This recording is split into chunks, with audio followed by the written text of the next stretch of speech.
showing up. Have you all been enjoying the conference so far? Yes. It has been really, really enjoyable and informative. And you're going to have an enjoyable and informative session today with our speaker. I am Pamela Williams, Distinguished Toastmaster. I've been in Toastmasters for 12 years in the same club, Clear Lake Communicators. And I've been a division governor and area governor and all that good stuff. And I love Toastmasters. And I'm sure you do too. Our speaker today is going to be Heather Nicole Harris. She has been in Toastmasters for only 5 months. She is an actress at Clear Creek Community Theater. She has 2 children, ages 10 and 7, and she's been in the oil and gas industry for 11 years. Her presentation today is entitled The Magic of Doing It Anyway. She says, do it anyway is about doggedly pursuing a life that makes you feel incredibly every day. It's about structuring our lives to suit our purposes and addressing the thoughts and mindsets that prevent us from living in peace. What's getting in our way of peace and what can we do about it? Please welcome Heather Nicole Harris.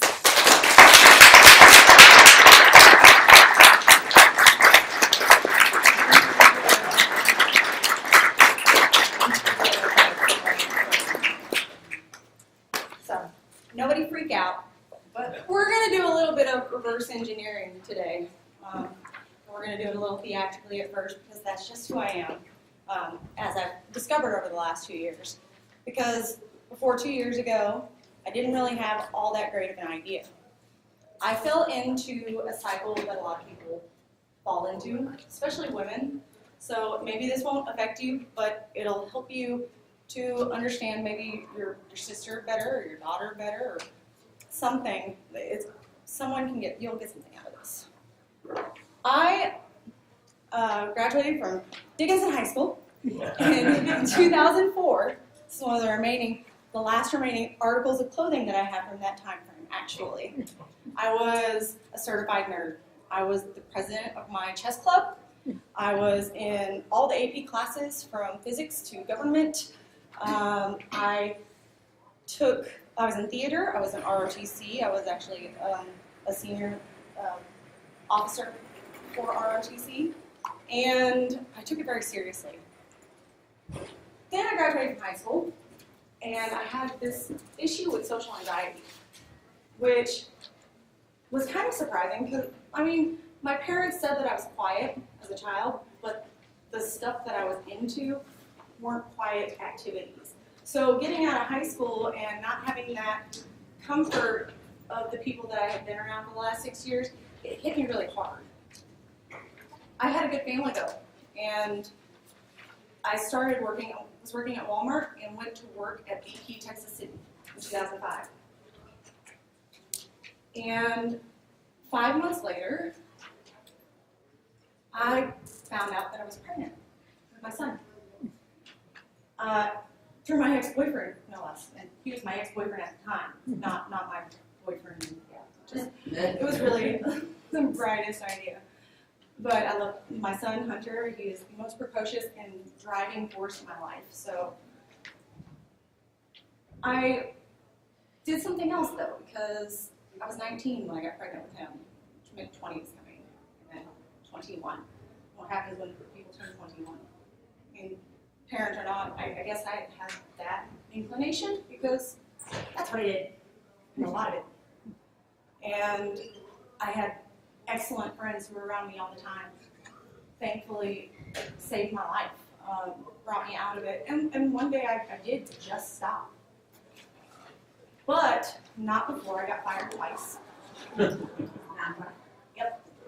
And then I got my car repossessed. And then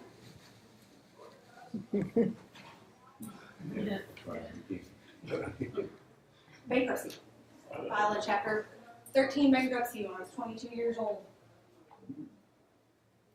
Then 2 weeks later, I found out that I was pregnant again. This time with my boyfriend. And he's a good man. We I had filed the bankruptcy and my payments were scheduled to start. I was making pretty good money working for Kinder Morgan, actually. I wasn't drinking. I wasn't drinking when I found out I was pregnant with my daughter, like fate. Just one day I woke up and didn't want to drink anymore. And 3 months after I found out I was pregnant with my daughter, I got laid off. So I had a $700 a month Chapter 13 bankruptcy payment and a new child coming. And I was planning on getting married. And I did get married after I started my new job at Tyco Thermal Controls doing heat trace design. Actually, I was drafting. I was pretty good at it. I'm pretty good at most things that I set my mind to. And in this case, as you see as we move forward, failing was something I had my mind set to. So I did it really well. And I did it over and over. I worked here for 5 years. I actually started this softball team. At the time that I was hired on, I weighed 300 pounds. And in 2011, I was so pretty. In 2011, I did a half marathon where at 240 pounds, because I'd lost some weight, and broke my foot. I was told, oh, you can't exercise anymore, there's nothing to that. Fast forward another 6 months, and my son calls me fat, and it just like set me off. It's like, man, do you know what it feels like for your child to look? And you didn't mean anything by it, but I was fat. I mean, I allowed myself to get into this place where I wasn't doing anything. You know, I was content with the fact that I was moving forward in my career and able to take care of my children and be the breadwinner in my home. And everything else kind of fell away. So the person that I was in high school, where I wanted to be an ambassador for our country, or I wanted to be a Pulitzer Prize-winning journalist, she'd been long since gone because I found this track and I was good at it. And at that time, it was enough for me. It meant that I could move forward and support them. But it wasn't enough. And you know what else wasn't enough? Losing the weight. This is the last picture I took before my little sister moved to Colorado for 3 years.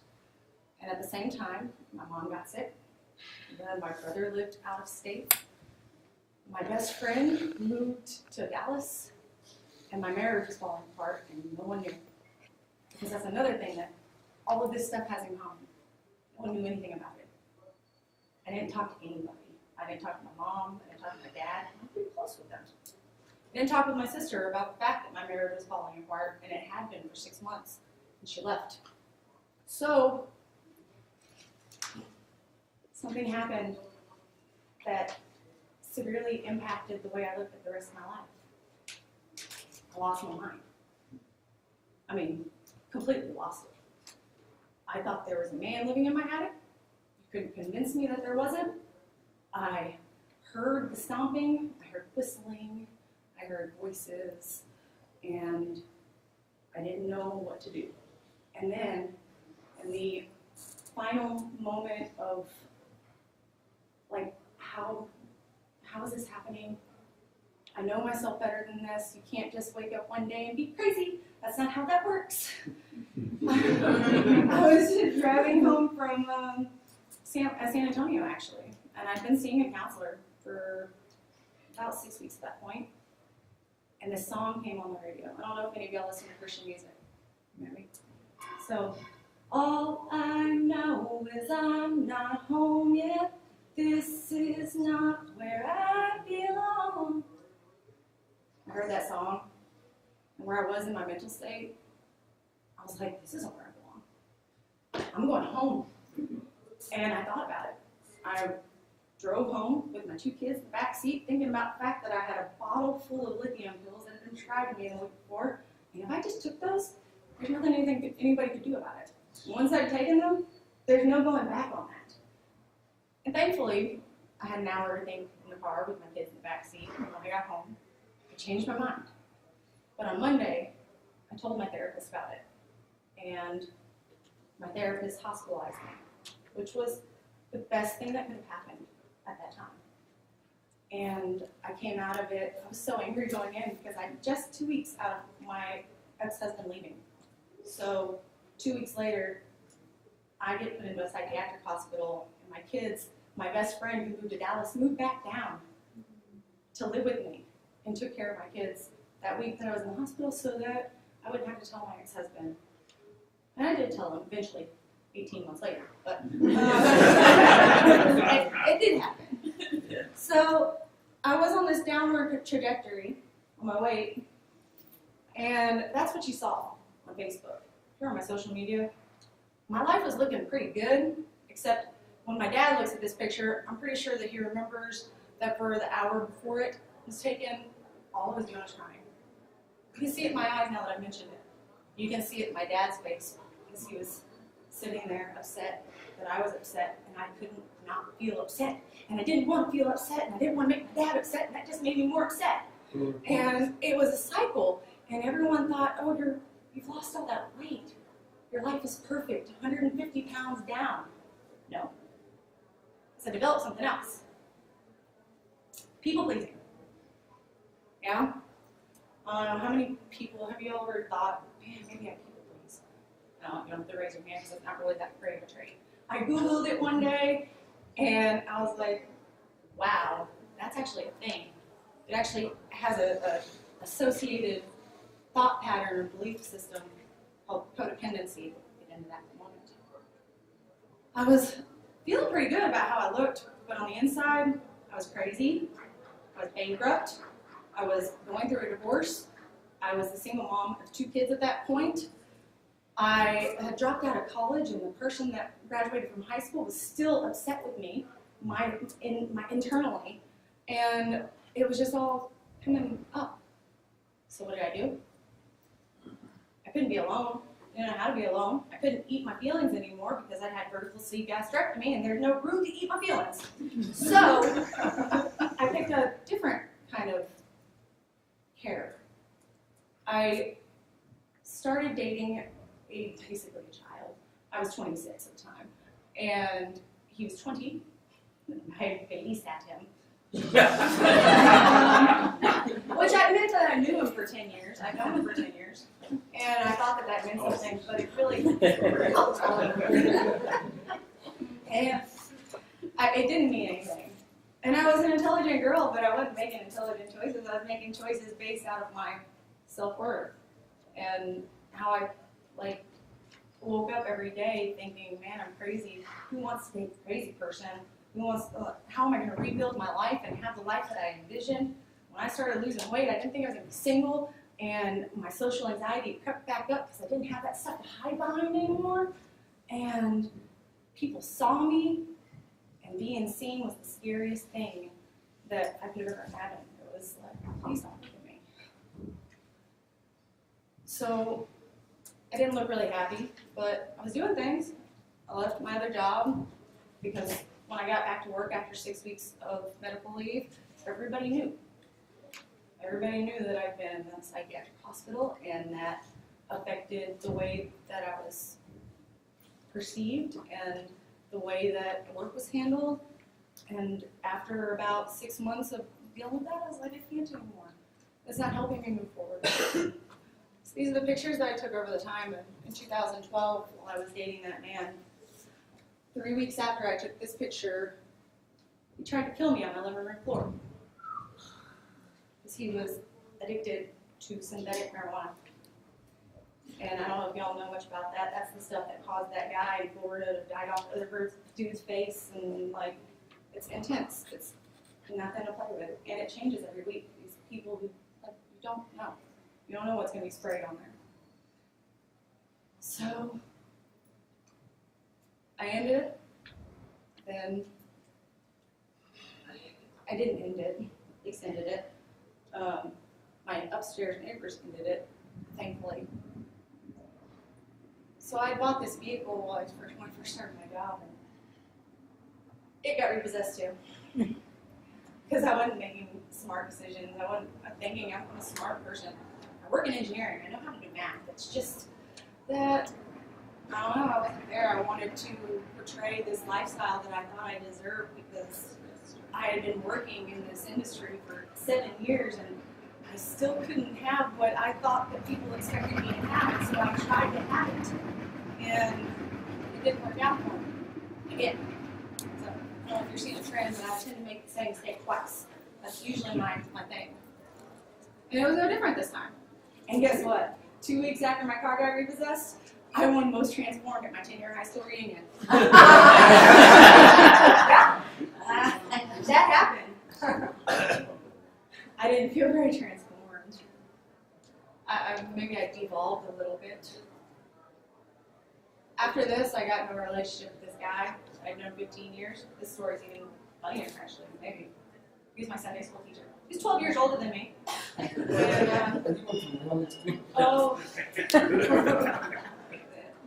any way to make the mistake, I had to make it other way the second time because otherwise I would feel even more dumb. Like I needed it to change it up a little bit. And we were dating, and my lease expired, and he had an 8-bedroom house, and we moved into his house, and then you know what happened? Lost everything. I'd worked 10 years in the oil industry, and I had this to show for it. And my kids' beds. I did get my kids' beds. I didn't get my bed, but I moved into this room that my mom graciously let me live in. And when I say graciously, I mean like, as a result of that relationship, I wasn't allowed to be friends with my friends or family with my family. I don't know if any of y'all know what that's like. He turned me against my mom, but I was already kind of going that way anyway. I can't completely blame him for that, but he knew just how to put it over the end, and when I needed somewhere to go, she still let me in. That's what moms do. Right. She's back there. And so the first thing that I did when I moved into our house, actually, after I sat on this coffee table for 30 minutes and cried on my son's shoulder, 8 years old, I'll never forget it, because what I told him was, I'll be better. And I didn't know if I would be better. I didn't know how to make another false promise. I didn't even know how to be better, because I didn't know why I kept doing all of this, and why I didn't think I was worth better. And I eventually figured it out, because I didn't really leave that room for 9 months. I bought this guitar. This doesn't work. This guitar, that was the first thing that I tried to do creatively. I always loved singing, and I was like, well, I'm going to be here for a little bit. Let me do something to make me happy. You know, let me try something new. And funnily enough, my ex-husband ended up giving me guitar lessons. Our relation's really good. Great co-parenting, nothing there. But he started teaching me this and invited me to go to a concert. And when I went to this concert, I realized that one thing that I needed to develop was some real friends. Because the friends that I'd had weren't really working out for me so well. And when I went out there, I was like, man, these people are so creative. I love these creative people. I work in science, technology, I work in engineering, and usually with a bunch of baby engineers nowadays. That's what. And I had missed that. So I went to this concert, and I made some friends. And then through that concert, I realized that I had the chance to audition for band. I knew better. Like, I knew that being in a band, finally, you know, I didn't just do it anyway. I thought about it. I was like, this is not going to work. But what I did get introduced through that is theater. I went to a vocal lesson, and he told me about this theater that was right down the street. And I went, and I auditioned, because I needed that. I needed to know who I was, and I remembered that I really loved theater when I was in high school. That was my thing. I had to find myself, and the way you find yourself is you go out and you do things. Well, why do you think that I was going through all of this? Like, it's fear. And shame is the most pervasive form of fear. We all feel it, unless you're a sociopath. It's that dirty feeling where, like, if somebody sees this part of me, then I'm gonna disconnect from them. They're not gonna want to know me. They're not gonna want to be a part of my life. They can't know this, and so I'm gonna hide it. And if there's enough of it, you drown in it. And I'd spent the last 10 years to that point identifying myself as Hunter's mom, Tessa's mom, and the document control lady, or the drafter, or whatever somebody wanted to call me. Mike's wife, John's girlfriend. That wasn't who I was, though. It was enough for me when I was in it. Because at that point, I didn't feel like I was working. And so I kept doing it until I realized that I wasn't having the relationships that I wanted, and I would never have the relationship that I wanted until I thought that I deserved it. And the only way for me to believe that I deserved it was to know who I was outside of the 10 years of stupidity that I had put myself through. And I did it. I will not claim to be a victim. I won't blame either of the dudes. None of it. It was all on me. I made that choice. I jumped in when I shouldn't have, in situations where I thought that I knew someone, but you don't know someone until you know. It does not work like that. So I went through that whole I'm not who I was and learning who I was, and found out that who I was this artistic type. Go figure. And I started writing again. And I hadn't written since 2 weeks after I found out that I was pregnant with my son. I just found the journal entry last month, actually. And the one snippet from it that I remember, because it stands out in my mind, is that I want to break down, but I won't. My willpower won't let me. But that same willpower will not let me fail.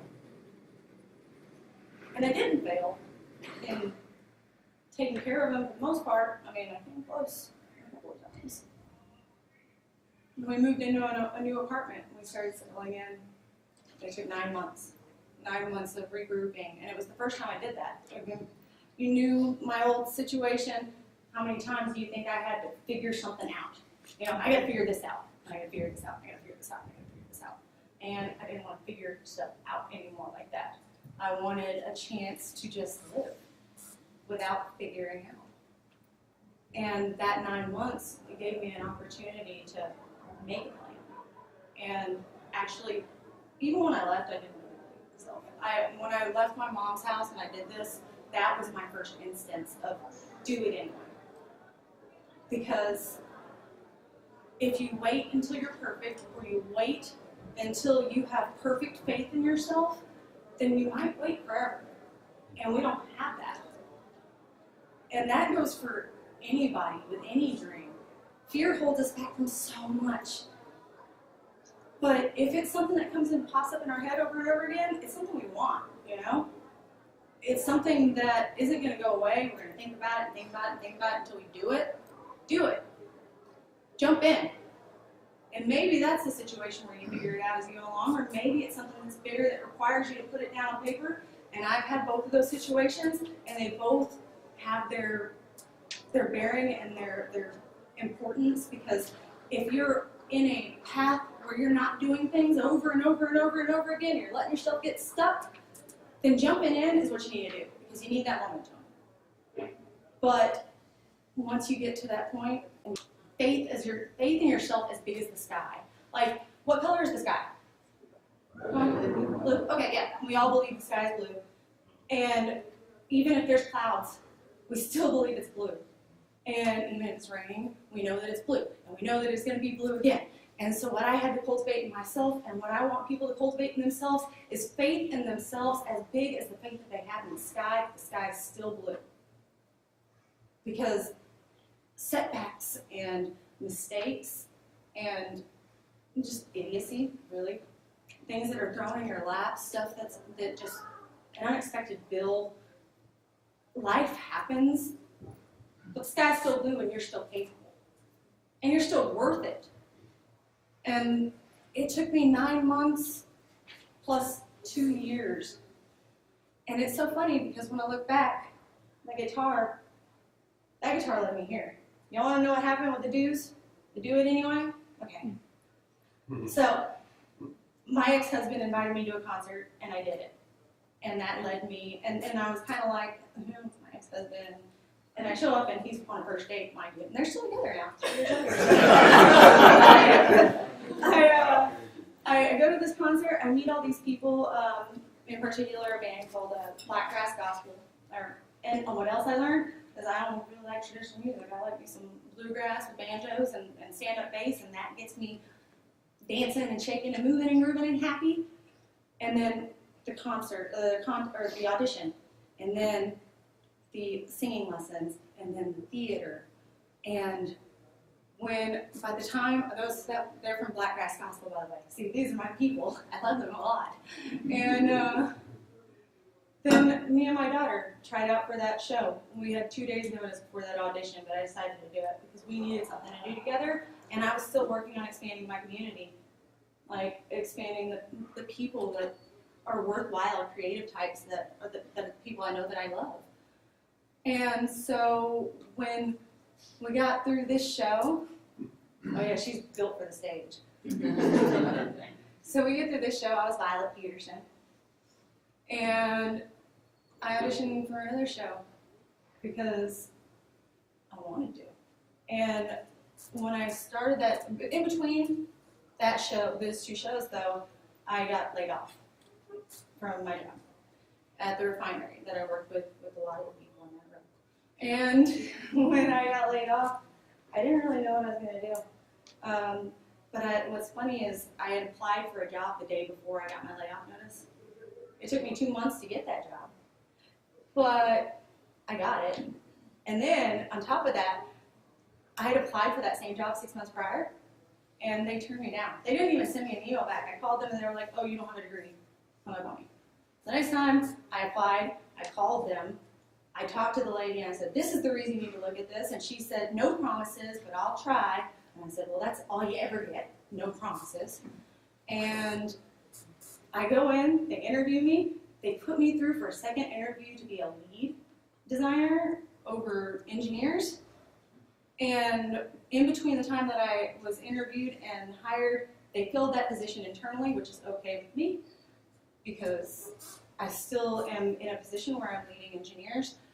And what I did the first time in 11 years is I negotiated my salary. After being told that I was not qualified enough, I still decided, hey, I'm worth a little bit more. Like, I don't want to be lowballed.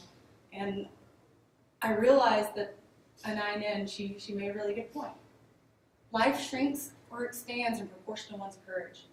It was a scary moment for me to send that email and say, hey, can we do better? But I did it. And then when I started that new job, my schedule was kind of messed up. And although I did another show, and I started this one, I had 340 lines compared to 24, I realized it wasn't really conducive to my schedule. So when my coworker, Ryan Thaxton, came and invited me to Toastmasters one afternoon, I was like, I'm gonna do it. Like, I don't have anything going on, and I loved it. I dove in, I joined the day that I was in there, in the first meeting, and by 2 weeks in, I went to a marketing seminar. When I went to that marketing seminar, because I said yes, I did it anyway. If we're doing things, we're finding our purpose. It's really as simple as that. If we're doing things that are inside of us, they're going to lead us to our purpose. I went to this seminar. I won a Lance Miller DVD set. And Lance Miller told me, he said directly to me, he said, if you had 6 minutes to stand in front of the world and tell them whatever you thought would help them, do you know what you'd say? I kind of did. I'd spent the last 2 years talking about it and wondering about it. And even the last 2 months, I've gone back and completely reverse engineered this so that I could know what I was talking about. So after this, I applied for this position to speak today, and I did it last minute, and because I didn't know about it before last minute. I'd gone to the area contest, and that afternoon I went and applied. My dog had chewed up my cable and my charger, so I had to go and find somebody to loan me a laptop the last day, like at the last minute. And but I was determined, once I said I was going to do it, I was going to do it. And no one knew that I was going to do it, but I knew it. And I did. And then the next weekend I went and did the boat show. And the stuff that I learned in Toastmasters helped me so much. Oh, that's my babies. We settled into this home. We have friends. My kids have friends. I did a contest and another contest. I came second in both. It was pretty cool. And Miss Andrew came second. Or first beat me in humorous speaking. But what did I expect? I delivered a humorous speech about the topic of creating a humorous speech. Like, the chicken did not come before the egg in that case. And they made me the VP of PR. And it's all happened really fast, and it's been so enjoyable. So I go to this boat show, and I do the boat show, and guess what happens? I got invited to race in a 150-mile offshore boat with my dad and his friends, and it was a peak experience. It was the most beautiful, peaceful, I guess it summed it up. It gave me 24 hours in the water where I could think about, and I knew that this was coming up, where I could sit there and think about how the world has come full circle in 2 years. I don't know if y'all noticed, but the other point of this was, if I get back there, and I wanted to put this on Facebook. The reason I use this was because I want y'all to understand, none of this stuff that y'all are hearing from me today is the stuff that I posted on Facebook. I mean, no one knew this was going on. If you went on Facebook, my life looked pretty good. I lost 150 pounds, like I was working really hard, had a good job, I was married. That's not what it's about though, and we sit there and compare our lives to people on Facebook, that we see on Facebook, and we're gonna like mess up our hearts. We're gonna affect our self-worth and our respect on ourselves. But I did replace my sofas, that's what I want to say. I finally got some sofas. For a very long time I had like this little thing, actually like a year. And I got to wake up to that. Yeah. 20 miles offshore. And it was a wonderful experience. So I look back at these things and I see pain and I see mistakes. I know they're mine, I own them.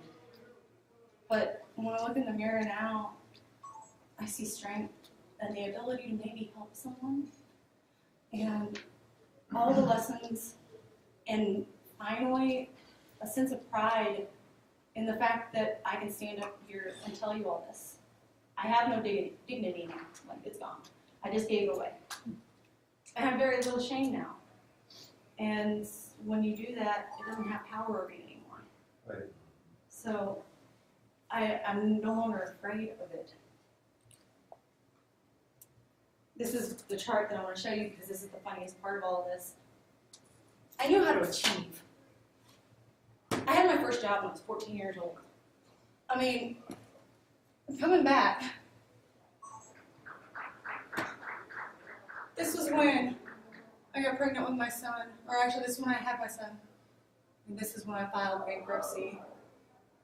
And this is when I went into the psychiatric hospital. And this is when I lost everything I owned.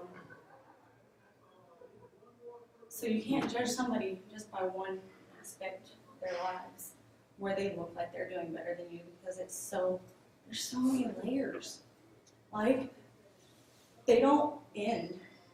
Y'all can sit up here and think that I am bare in my soul, and I tell you what, I still have layers. I have 20 more to go that are just a little bit out of reach, because I gotta have a little bit of shame. Otherwise, I'm a sociopath, right? So, I'd rather have the shame. And it's a wonderful feeling. when you have that confidence in yourself as big as the sky, when you know that there are limitations that we create in our brain, which are usually based in our worth, we base them, those limits, as low as we feel about ourselves. And if we look at setbacks and we think that they are setbacks, and rather than lessons that we can take forward the next time we try, then that's all we're ever going to be. We're going to be setback, and setback, and setback, and setback, and then you're going to have to start all over. And there's no reason that anyone should have to do that. And I'm not saying, I know that none of y'all can actually relate to every part of this story, but I think that probably some of y'all can relate to some of it. And it all affects us in its own measure. So what I want y'all to do is go out and do something. Just one thing that you haven't started on, that's in your brain, because there's 100 of them. You have 100 things in your brain right now that you want to do, but you're not doing. And you have some excuse. And I want you to think about that excuse. I'm too tired. I don't have enough time. It's not the right time. I don't have enough money. I'm too old. I'm too young. It's just who I am. And I want you to throw them away. I want you to actually visualize it running and crumble up, throw behind you, and do it anyway. Just one thing. And it'll get the ball rolling. And not only achieve what you're setting out for, you'll leave a legacy. Thank you. And I'm going to open up some.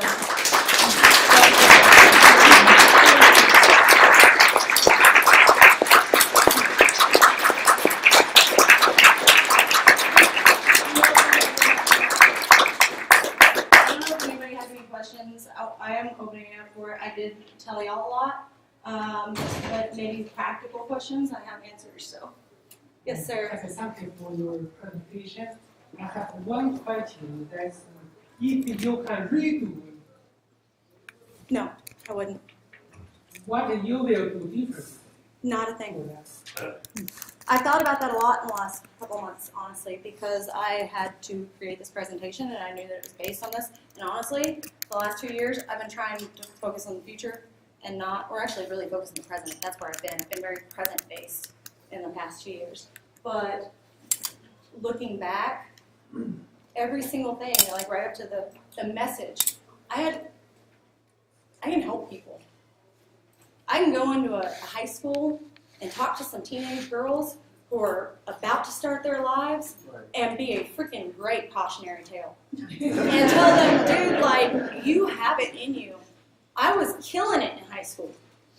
And I fell off, and honestly, that's the one thing that I haven't figured out where it was between there, and I think it might have just been the shame of not being in school. It might have been the fact that I was watching my peers graduate from college when I was filing bankruptcy. There's a little bit of setback there, but that I wouldn't change anything because my son was my driving force. And when I got pregnant with my son, I had no plans. And I didn't start making plans or doing anything of substance until I had that reliance on me. So everything happens exactly how it's supposed to. Y'all are in here because y'all are supposed to be in here. And I'm here because this is where I'm meant to be. And there's not any changing it. So I try not to think too much about it. Any other questions? What's the next step for you? I am stage managing a show starting next week, The Christmas Carol. I think I told you about that at the thing. I am writing a book. Been working on a book, but then I started this, so it's kind of been a lot of shuffling it in and fitting it in between. But the good news is the subject matter, while that's a little less detached, or a little more detached, it's still the same subject matter. It's the same principles. So those are the next steps for this, and then I plan on taking a little bit of a break, and then I'm going to probably audition for a show next year. I'm working in my job and doing really well there, and I like it. I actually like my job. And then I'm actually working on getting accreditation, and actually have received one accreditation to start life coaching and helping people adjust mindset, because I know that as a worst case scenario, if I can fix my own, if I can do that work, then I can help other people, and that's what I want to do. Yes, ma'am. I like the idea of your layers. My question is, how did you get all those clothes You should have seen me. I think you saw me. You came in before and I put it on, and I was trying to get it back off. It's not the putting it on that sucks. It was if I try to pull it all the way off at one time. I'm in theater, and I've been in theater since high school. Well, I took a 10-year hiatus, so I can't really say that. But I am in theater, and one of the things that I'm really, really good at is quick changes, and kind of being a little bit tricky. What I did was I put these all in each other and pulled it just all over my head. And then when I tried to pull it off, because everybody was coming in and I didn't want you to see it, it got stuck on my head and on back here. Pulling it up and trying to, and it was a mess. But I did eventually get it off. So, yes, sir. Oh, yeah. When I met you early this afternoon, or when I first saw you, I said, "It's a pretty lady." I think I said to you, "You look like a movie star." And then when I listened to your presentation with such honesty that you shared, it was so pure that is your greatest beauty that you're going to share with your world. That's your greatest beauty. And I'm so glad that you did this today, because you did. You touched my heart, and you touched the hearts of our people. You really did.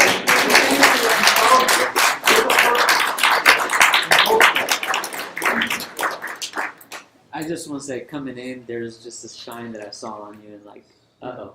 And I was going to go help do tables for the dinner and everything, and something was just like, the lady said, "You know what, you need to go to the room."